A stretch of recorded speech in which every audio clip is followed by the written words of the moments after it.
Yeah, so Oklahoma Christian came, beat them here on Wednesday, lost 3-1. But honestly, man, even though we're losing, it's still very optimistic because it's finally we're to the point where we're kind of like taking over games and we're dominating possession, we're dominating shots. They got a quick early goal and maybe 10, 12 minutes into the first half.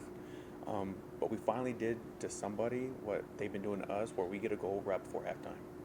We finally got a penalty. We tied it up 1-1 with a minute left into the half, and that's just a whole big momentum swing for us.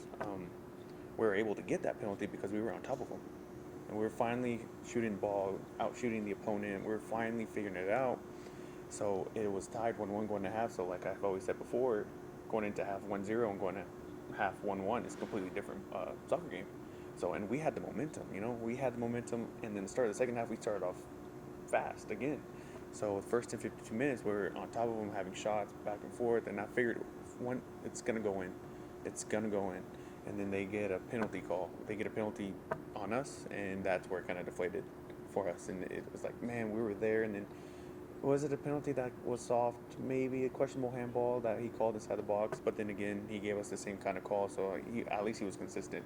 So they finished. They put that pin away, made it 2-1, and then they broke us down and was able to get the 3-1 with about 10 minutes left in the game, I believe. So that was a really tough loss on our home. It was a winnable game. I thought we were going to win it. I thought we were going to put another goal away and then seal it off. But then they got that call, but we have to live with it. So we go on to Laredo. Man, that's a trip. Yeah, that was about a 9-10 hour bus ride. But we head down there a day early, get to relax in the hotel a little bit, have all day because it's a 7 p.m. game. So we stayed the night again on Saturday. So they had a long Saturday just to rest. Nothing crazy. We didn't have to go kill 3 hours somewhere else because we checked out the hotel. So we're able just to relax, get our minds right. 7 p.m. game started raining on us a little bit. It was perfect weather to play some soccer.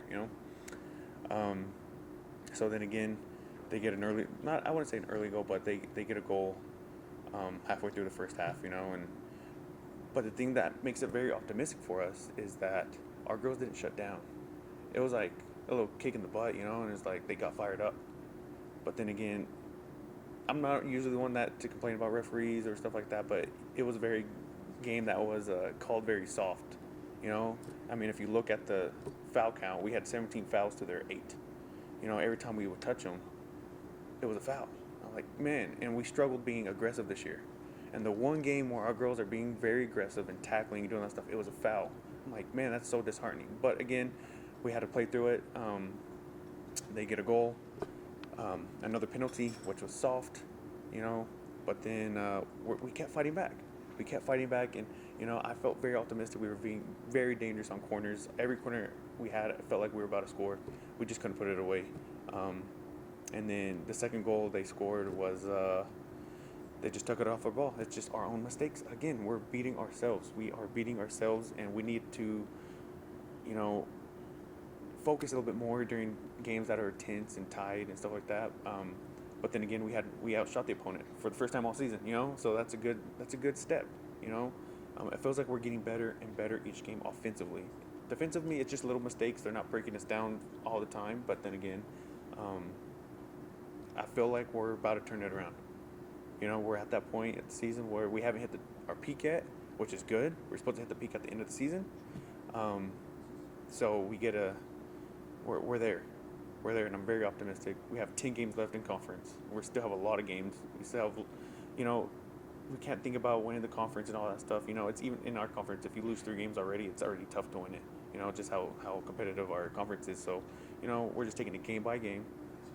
We're still in it. We're not out of it, and I'm very optimistic for the rest of our season. Defensively, you're saying that those mistakes are costing you. How do you kind of eliminate those? Are you really addressing those in practices? Yeah, Wholeheartedly? we watch film every week before our game, and I really try not to be like a broken record and just say the continued things, but I will pick out the specific mistakes that we have that will cost us. And I've said it before, before we start conferences, like these will cost us games, these will cost us goals.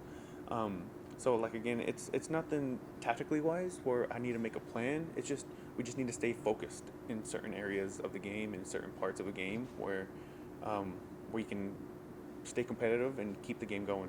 So, yes, I've talked to him, and I will continue to talk to him until our very last game of the season. So, as long as we get that cleaned up and we start scoring some goals, man, I feel very optimistic for that. How do y'all Okay, you go ahead. how do y'all take some of those points of optimism that you mentioned and expand them from a possession to maybe an entire game? Right. So, this game is. I mean, it's a lot of physical. It's a physical game, but a lot of it's mental. A lot of it's mental. So if you have a positive mindset, and then you take into the game like now, if you see it like I tell the girls like, do you feel that we're on top, that we're getting the attacks and we're about to score a goal, and they're like, yeah, like I feel it, and you can see it respond to the games. And it also starts in training. You can't just have a mindset like, man, we're on a 3-game losing streak. We're like bottom of the table in the Lone Star Conference right now. But like I said, we have 10 games left. 10 games left to turn this around. We're going to be playing some really good opponents. But this is the Lone Star Conference, and there's a lot of scores that can be surprising. Anyone could be anyone in our conference. So just staying positive throughout the whole season is probably going to be the key to turning this around. And I was watching the game. I cut the highlights for it yesterday. What I was seeing was, like you said, that's specifically in my mind is that second goal where they beat the defender, obviously, and then Reagan Heelan has no protection. It seems like that's been something that's been consistent. How are you kind of keeping her spirits up? The penalty kick is something Right. that you can't really dog down on. I mean, It must be frustrating. Heelan's been fantastic. She's been a wall back there, and sometimes when she does get beat, it's because it is our defensive mistakes. When we played, who was it?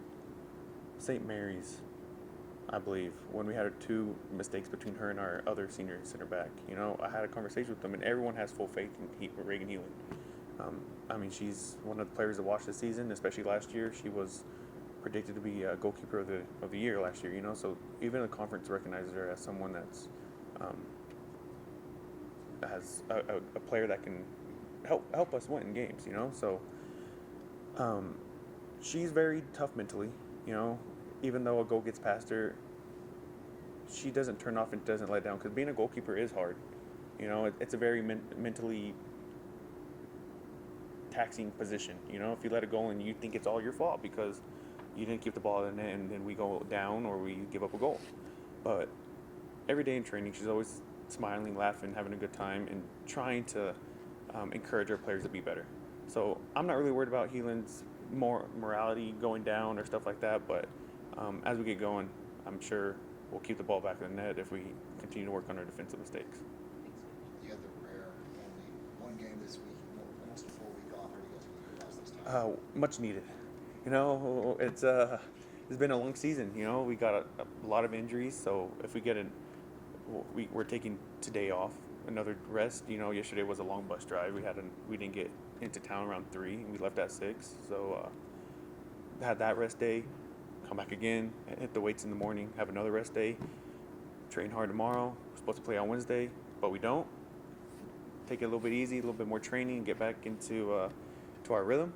And then we welcome Sol Ross on Saturday, So hopefully we can continue our momentum, even though we have been losing. We're on a 3-game losing streak, but we have momentum offensively, which we haven't had in a while, So hopefully we can keep that rolling, score some goals, and hopefully it'll be a great day, a great Saturday to be above.